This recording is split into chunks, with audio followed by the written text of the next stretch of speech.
Pe lângă inelele de platină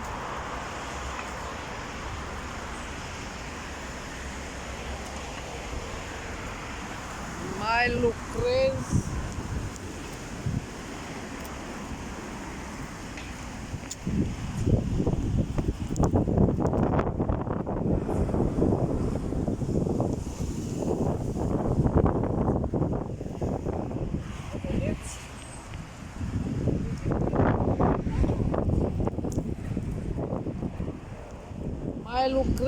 și la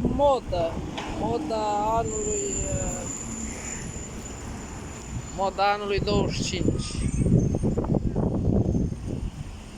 Nu vreau să spun că fac și un pic de agricultură. Mi-am luat niște semințe mai altfel. Să observă că sunt mai altfel.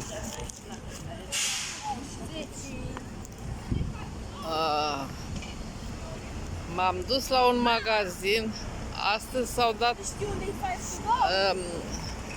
o parte dintre oameni au luat banii deja. Și pe la magazin era plin și era plin și undeva unde să perisabile, produse alimentare, covrigi, plăcintuțe, și era plin de oameni și luau cantități foarte mari, niște pungi mari, și am crezut că se dă din pomană. Spun ceva amuzant. Aveau niște pachete pline, toți cu... Deci cea mai amuzantă